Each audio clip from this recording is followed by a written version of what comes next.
करण्याची जबाबदारी माझी होती, परंतु सुरुवातीला काही मंडळी 7 वाजता आली, काही 7:30 ला आली.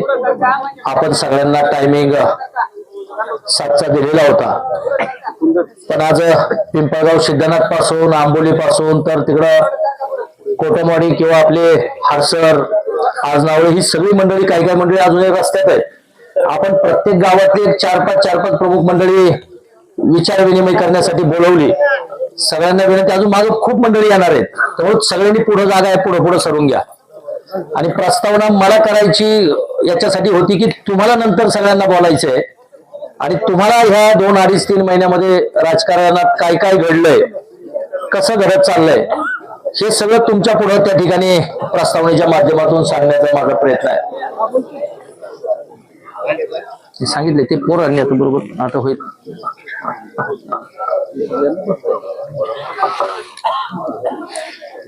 आज आपल्या 12 तांबे जिल्हा परिषद गटातील होऊ घातलेल्या जिल्हा परिषद पंचायत समिती निवडणुकीच्या निमित्ताने आपल्या सगळ्यांना या ठिकाणी निमंत्रित करण्यात आलेलं आहे. निमंत्रित याच्यासाठी करण्यात आलंय की 13 ऑक्टोबर 2025 ला जिल्हा परिषद आणि पंचायत समितीचे आरक्षण जाहीर झाली आणि आपल्या तांबे गणामध्ये आदिवासी महिला आरक्षण आलं, 12 गणामध्ये आदिवासी महिला आरक्षण आलं आणि जिल्हा परिषदेला त्या ठिकाणी आदिवासी महिला आरक्षण आलं. आणि ही आरक्षण आल्याच्या नंतर या भागामध्ये ज्यांना ज्यांना निवडणूक लढण्याची इच्छा होती ती मंडळी त्या ठिकाणी ग्राउंडवर काम करायला लागले. मग पलीकडच्या बाजूला निलंबनी त्या ठिकाणी घर टू घर दिवाळीच्या निमित्तानं लोकांना भेटणं असेल, त्या ठिकाणी तिने काम चालू केलं. कमलताई शेळकंदे इकडं त्या इच्छुक झाल्या आणि त्यांनी त्यांचं काम त्या ठिकाणी भेटीगाठीचं सुरू केलं. आणि सुनीताताई बोराडे हे गेल्या 6-7 वर्षापासून जिल्हा परिषदेची निवडणूक मला लढवायची आहे आणि त्या उद्देशाने त्या आपल्या सगळ्यांच्या सुखदुःखामध्ये सातत्याने येत राहिल्या. प्राध्यापक संजय साबळे, आपल्याला विनंती आहे की आपण पुढे यावं. आणि मग ह्या गेले 2.5 महिन्याच्या कालावधीमध्ये ह्या प्रक्रियेला आपण सामोरे जात असताना आज जी सगळी वस्तुस्थिती या राजकारणाची 4-5 महिन्यात ज्या स्थित्यंतर झाली ती आपल्या सगळ्यांना सांगावी आणि राजकारणामध्ये उद्याच्या काळामध्ये आपल्या सगळ्यांना एकत्रितपणानं मला सगळ्यात पहिला हा प्रश्न तुम्हाला सगळ्यांना विचारायचा आहे की सुनीताताईला जिल्हा परिषदेला पाठवायची इच्छा आपल्या सगळ्यांची आहे का? आणि असेल तर आपण सगळ्यांनी हात वर करा. धन्यवाद. त्याचं कारण असं आहे की सर्वसामान्य माणूस म्हणतोय की जिल्हा परिषदेला सुनीताताई गेल्या पाहिजे. पंचायत समितीची ही दोन्ही आमची शिकलेले उमेदवार आहेत, हे समाजामध्ये काम करणारे उमेदवार आहेत आणि ह्या 3ही उमेदवारांनी पक्षाकडे त्या ठिकाणी उमेदवारीची मागणी केली. पण सुनीताताईच्या बाबतीत मला अधिकच सांगायचं आहे की 3 ऑगस्ट 2025 ला एकतर जिल्हा परिषदेला राष्ट्रवादी काँग्रेस पक्षाकडे मामा उमेदवार नव्हता, पंचायत समितीला उमेदवार होते पण जिल्हा परिषदला रावते साहेब सरपंच आपल्याकडे उमेदवार नव्हता. आणि त्यावेळेला जेव्हा आपल्या जिल्हा परिषद गटाची मिटिंग कोंडाजी बाबा आश्रमला झाली, सन्माननीय आमदार अतुल बेनके साहेब त्या ठिकाणी आले. तिथं जी काही 100-150 प्रमुख मंडळी उपस्थित होती त्या साऱ्या मंडळींनी आदरणीय हरिभक्त परायण पांडुरंग महाराज लांडे आपल्याला विनंती आहे की आपण पुढे यावं. महाराजांना खुर्ची एक रिकामी करून तर आम्ही त्या ठिकाणी आमदार साहेबांच्या कानावर घातलं की आता आपल्याला जिल्हा परिषदेला पुढे जायचं असताना जर महिला आरक्षण आलं, तोपर्यंत आरक्षण आलेली नव्हती, जर महिला आरक्षण आलं तर आपल्याकडे उमेदवार कोण, ही चर्चा आमची त्या ठिकाणी झाली. आणि चर्चा झाली असताना त्याच्या अगोदर काही राजकीय घडामोडी घडलेल्या होत्या वेगवेगळे. कारण सुनीताताई ह्या पहिल्या दिवसापासून शिवसेना पक्षाच्या उमेदवार म्हणून या भागामध्ये काम महाराज त्यांनी चालू केलं. तत्कालीन सेनेच्या नेत्यांनी त्यांची उमेदवारी तेव्हा जाहीर केली, आपण नाही केली. आणि सुनीताताई जेव्हा सेनेचं म्हणून फिरत राहिल्या, आता आमच्या अर्धी मंडळी तर राष्ट्रवादीची आहेत, पण सुनीताताई ही आमच्या सगळ्याच लोकांमध्ये सुखदुःखात येत आहेत. कोणतंही पद नाही तरी प्रत्येकाच्या आपल्या कुवतीप्रमाणे, मग कुठं सप्ताह असेल, कुठं यात्रा असेल, कुठं कोणाला काही मदत लागली तर करण्याचा प्रामाणिक प्रयत्न ते करतात. आणि मग ही भूमिका जेव्हा आमच्या सगळ्या कार्यकर्त्यांशी आम्ही बोललो की उद्या आपल्याकडे जर असं आरक्षण पडलं तर आपल्याला, तर सगळ्यांनी सांगितलं की आपण सुनीताताईच्या मागे तर आम्ही सगळे जाणार आहेत, तुम्ही भूमिका ही घ्यावी, नेतृत्वापुढे हे न्यावं की सुनीताताईला त्या ठिकाणी जिल्हा परिषदची उमेदवारी द्या. नेतृत्वाबरोबर त्याचे आमदार साहेबांच्या बरोबर चर्चा केली. 3 ऑगस्टला मला त्या ठिकाणी सुनीताताईला घेऊन बोलवलं. मला एकट्याला यायला सांगितलं होतं, पण मी बरोबर अजिंक्यला घेऊन गेलो आणि सुनीताताई, मी, अतुल शेठ आणि अजिंक्य आमची सगळी चर्चा त्या ठिकाणी शाळेवर झाली आणि आम्हाला सांगितलं की आता तुम्ही हळूहळू काम सुरू करा, आरक्षण आल्यानंतर आपण त्या ठिकाणी निर्णय घेऊ. मग सगळी मंडळी, नंतर मग काळूदादा, ही सगळी मंडळी सातत्याने आम्ही जात राहिलो.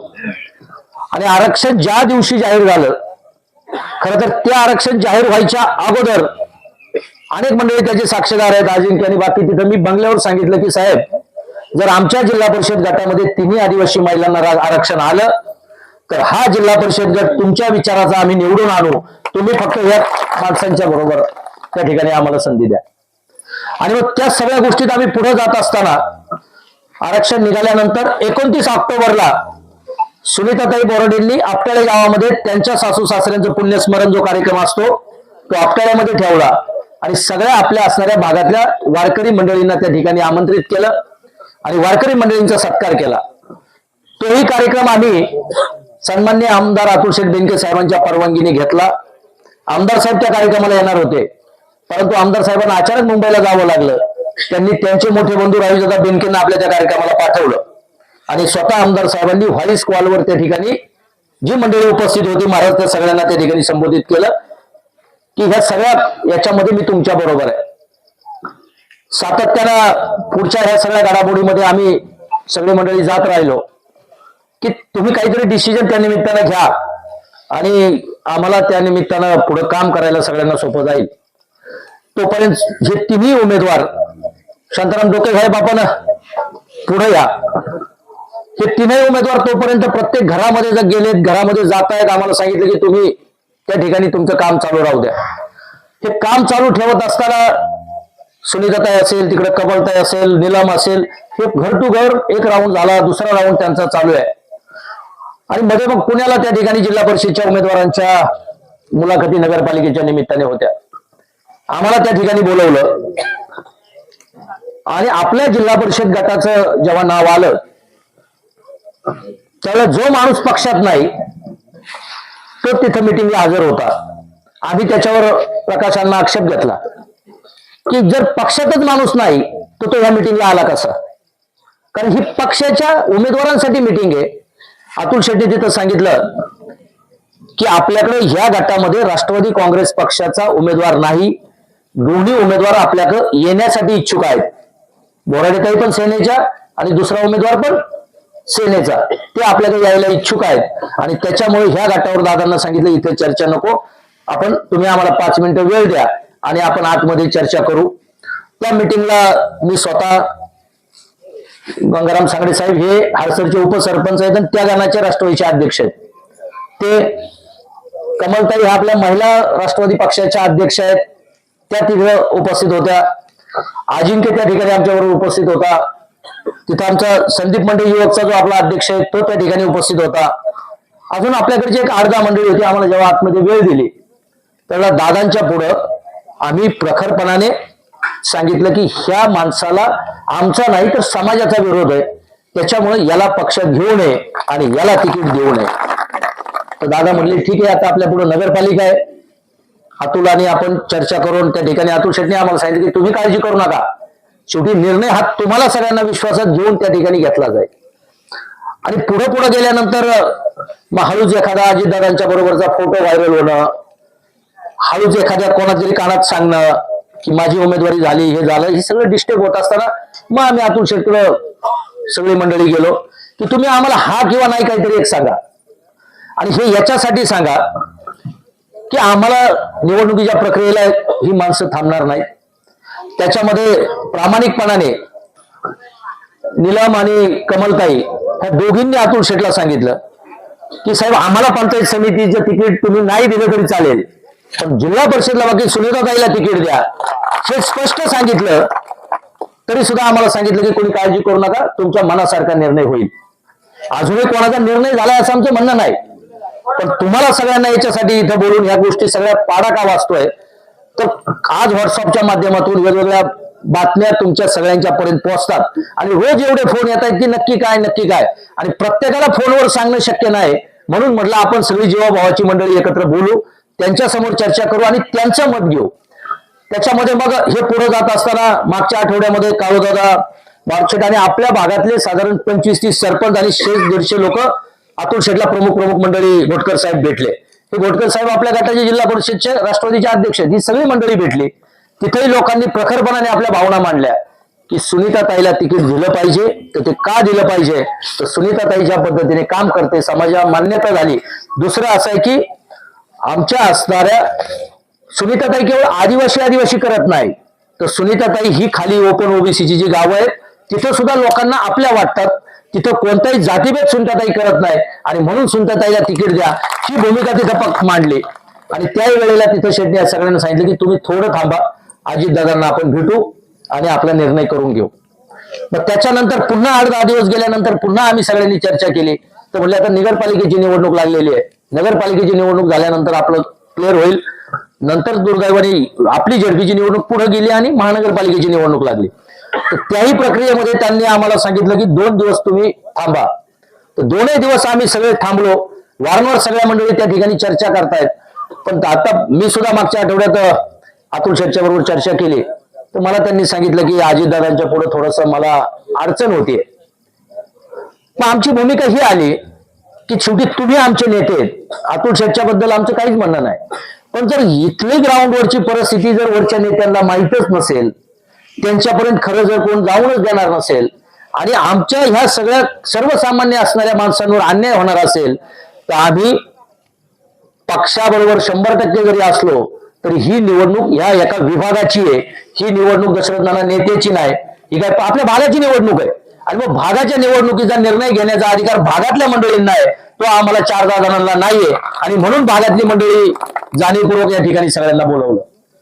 कारण जर वरून एखादा निर्णय आला तर त्याच्यामध्ये असं सांगितलं जातं की आता बाबा थोडीशी अडचण अशी आहे तशी आहे. आम्ही अतुल शेठला ही विनंती केली की तुमची काय अडचण असेल तर तुम्ही आम्हाला तरी खरं सांगा की बाबा आम्ही पुढं, कारण मी तुम्हाला सगळ्यांना माहिती आहे की अतुल शेठची जी भूमिका असेल ती मी मतदारसंघात आणि तुमच्यापर्यंत पोहोचवण्याचं काम प्रामाणिकपणाने केलं. आणि म्हणून मी व्यक्तिगत सुनीताताईला जेव्हा पाठिंबा दिला, मी व्यक्तिगत पाठिंबा दिला होता, माझ्या गावाच्या वतीने नाही, पक्षाच्या वतीने नाही, पण सुनीताताईच्या असणाऱ्या त्या सासू सासऱ्यांच्या पुण्यस्मरणाच्या निमित्तानं मी माझा व्यक्तिगत पाठिंबा ताईंच्या बरोबर दिला. काही मंडळींनी असं सुरू केलं की हे 3 उमेदवार भाऊ देवडींचे उभे केले. मी आताही तुमच्या समोर सांगतोय, कमलताई आणि निलम ह्या स्वतः इच्छुक झालेल्या उमेदवार आहेत पक्षाकडे, आणि मी सुनीताताईला व्यक्तिगत पाठिंबा दिलेला आहे. आणि तो पाठिंबा देत असताना नेत्याच्या आशीर्वादाने दिला, हे जाहीरपणे मी सांगतो. कारण आम्हाला आमची अडचण नाही करून घ्यायची, कारण शेवटी आपण एका भागातले आहेत. राजकारण राजकारणाच्या पद्धतीने बदलत राहील, पण ज्याला शब्द दिला बरं तो शब्द आमच्या मनाने नुसतं नेत्यांच्या तर आशीर्वादाने दिलाच, पण जेव्हा रोज एका गावात आम्ही मिटिंगा केल्या, बैठका केल्या, तेव्हा सगळ्यांनी सांगितलं की आमचं शब्द सुनीताताईला गेलाय. एक सूर त्या निमित्तानं आपल्याला आपल्या भागाचा आला आणि तो सूर घेऊन आम्ही सगळे पुढे जातोय. आणि म्हणून मागच्या आठवड्यामध्ये क्लिअर कट असा मेसेज आम्हाला मिळाला की जिल्हा परिषदेचं तिकीट बसणार नाही आणि मग आपली अडचण होणार आहे. आणि मला आमदार साहेबांनी हेही सांगितलं की भाऊ, जर आपल्या विरुद्ध निर्णय दादा देणार असतील तर मी तुमच्या बरोबर आहे. आज मिटिंग घेण्याचं बाबा हेच कारण आहे की जर अतुल शेट्टी आम्हाला सांगितलंय की उद्या अजितदादांनी आपलं ऐकलं नाही तर मी तुमच्या बरोबर आहे, याचा अर्थ आम्ही असा समजतोय की हे 3 उमेदवार आमचे जनतेचे आहेत आणि त्यांच्या बरोबर तुमचा आम्हाला आशीर्वाद राहणारच आहे. अजूनही वेळ गेलेली नाहीये, कारण शेवटी जेव्हा भावाची जोडलेली ही सगळी माणसं आहेत. एखाद्या माणसाच्यासाठी, त्याच्या व्यक्तिगत स्वार्थाच्यासाठी तुम्ही राजकारणामध्ये जर काही तडजोडी करणार असाल तर आमची सगळ्यांना नम्रपणाने विनंती आहे की ही आज आपण फक्त प्रमुख मंडळी बोलवली, तुम्ही आम्हाला शक्ती प्रदर्शन करायला सांगा, या मतदारसंघातले 5,000 लोक आम्ही पाहिजे तिथं पुण्याला सांगा, मुंबईला सांगा, कुठे आणतो. कारण हे काय आमचं व्यक्तिगत राहिलेलं नाही, एक सामाजिक प्रश्न या मतदारसंघाचा झालाय. आज विकासाच्या बाबतीमध्ये मला सांगा प्रत्येकाने उठून की मागच्या 5 वर्षामध्ये जिल्हा परिषद सदस्य म्हणून आपल्या गावात काय कामं झाली. मी आज 10 वर्षापूर्वी 15 वर्षापूर्वी तुम्ही मला संधी दिली होती, मी या भागाचं प्रतिनिधित्व केलं. प्रत्येक गावात मी जाईल तिथं मला सांगण्यासारखं माझं काम आहे. आज जिल्हा परिषद सदस्याचं काम जे आहे, बऱ्याच वेळेला लोकांना असं झालं की जिल्हा परिषद पंचायत समितीचे कामच काय हेच माहित नाही. आज आपल्याकडे जिल्हा परिषदेच्या शाळा आहेत, आपल्याकडे दवाखाने आहेत, जनावरांचे दवाखाने आहेत, आपल्या ग्रामपंचायती आहेत, आपल्या वेगवेगळ्या वैयक्तिक लाभाच्या योजना आहेत. ही कामं जिल्हा परिषद पंचायत समितीची आहेत. आणि तिथं जाणारी माणसं ही ज्याला नाळ आपल्याशी जोडलेली आहे, योग्य न्याय देणारी माणसं, ह्या माणसांची गरज आहे. आणि म्हणून प्रस्तावित करताना तुमच्या पुढे ह्या गोष्टी ठेवत असताना हनुमंत शेठ मागच्या आठवड्यात एका निर्णयावर सगळे आले की आता आपल्याला तिकीट मिळणार नाही, असा एक स्पष्ट संकेत दिसतोय. आता करायचं काय? आता काय करायचं? तर आम्ही 6-10-20 जण होतो, त्यामुळे आपण नेमकं काय करायचं? तुम्ही सांगितलं की आता आपण निर्णय जर घेतला एखादा आणि आपण जर लोकांकडे गेलो तर याच्यामध्ये चूक होईल. आपल्याला निर्णय काही घ्यायचा नाही, आपली भूमिका आपण सगळ्या कार्यकर्त्यांपुढे ठेवू आणि कार्यकर्त्यांना जे वाटेल ती भूमिका त्या ठिकाणी मामा आपण घेऊ, अशी भूमिका ठेवली. आणि म्हणून आज तुम्हाला सगळ्यांना बोलवलं. त्याच्यामध्ये काही लपून ठेवायचं नाही. पुढे काय चर्चा झाली तेही सांगतो. पुढे आम्ही मग असा पर्याय ठेवला, जर आपली अडचण तिथं होत असेल तर जे काही पक्ष बाकीचे आहेत त्यांच्याकडे पण आपल्या चर्चाची दारं आपण खुली ठेवू आणि त्या माध्यमातून शिवसेनेशी देखील चर्चा. बोराडे साहेबांना आम्ही सांगितलं की तुम्ही शिवसेनेच्या बरोबर अनेक दिवस काम करताय, तुम्ही हा प्रस्ताव तिकडे तुमच्या नेतृत्व किंवा जे काही कार्यकर्ते आपल्या भागातले त्यांच्याकडे न्या की हे 3 उमेदवार. आज काय झालंय, 3 उमेदवार हे एक जीवाचे आहेत किंवा समाजामध्ये यांना मान्यता मिळते, लोकांनी स्वीकारलेली ही लोक आहेत. तर ही 3 लोक जर तुम्ही स्वीकारत असाल तर आमचे शेवटी बघा, आज आपल्याला मत कोणाला द्यायचे? सुनीताताईला द्यायचंय, हे तर बरोबर आहे. चिन्ह मॅटर नाही करत. उद्या सुनीताताई कोणत्याही चिन्ह उभ्या राहील, आपल्याला मत कोणाला द्यायचंय? हे जर भूमिका आपली ठाम असेल तर आपल्याला पक्ष ही गोष्ट अडचणीची अजिबात नाही. कारण आता पक्षांचं जर हे सगळं राजकारण वरचं पाहिलं तर आपल्याला हे राजकारण पक्षाचं नाही तर आपल्या भागाचं करायचं. म्हणून आम्ही सेनेकडे पण प्रस्ताव ठेवला, सेनेने पण आम्हाला त्या ठिकाणी सकारात्मक साथ दिली. त्याचबरोबर आम्ही काँग्रेसकडे पण प्रस्ताव ठेवलाय. आपल्या विभागातले अशोकदादा गोलप पक्षाचे अध्यक्ष आहेत, दादांना पण काळूदादा मी मारुती शेठ भेटलो की आम्ही कार्यकर्त्यांबरोबर चर्चा करताना जे आम्ही आजपर्यंत ह्या मागच्या 15 दिवसात घडामोडी घडत असताना केलंय त्याच्यामध्ये दादा आम्ही ह्या भूमिकेवर आहोत. तुम्ही जर ह्या 3 लोकांना उमेदवारी दिल्या तर आम्ही त्या सगळ्यांचं काम करायला तयार आहोत. त्यांनी सुद्धा सकारात्मक प्रतिसाद दिला. पण हे करत असताना आपल्या सगळ्यांचं एकमत कशात आहे, आपली भूमिका काय आहे? आजही काही निरोप त्या निमित्तानं आले की अजून निवडणूक जाहीर झालेली नाही, तुम्ही कोणती घाई करू नका. पण घाई करू नका हे जरी सत्य असलं तरी निर्णय किती वेळ लटकत ठेवणार आहेत? बाकी मतदारसंघामध्ये लोकांचं चिन्ह घेऊन प्रचार झालाय आणि मग आज आमची अडचण कशासाठी त्या ठिकाणी करताय? आणि आपल्या विभागात त्या ठिकाणी आता सेनेच्या बरोबर प्रस्ताव होता, पण काल सेनेच्या लोकांनी नारळ फोडला, त्यांचा प्रचार सुरू झालाय. राष्ट्रवादीमध्ये जर असं होणार असेल की एक माणूस इकडे आपला एक तिकडे घेणार असेल तर आपल्या 3 माणसांनी स्पष्टपणे अतुल शेठला सांगितले की साहेब तुमची अडचण करून घेऊ नका, आम्हाला माहिती आहे याच्यामध्ये तुमचा काय दोष नाही. जर दादांना तुम्ही हे समजू शकत नसाल तर हा भाग म्हणून आम्ही आमचा निर्णय घेऊ आणि आम्ही एक संघपणाने.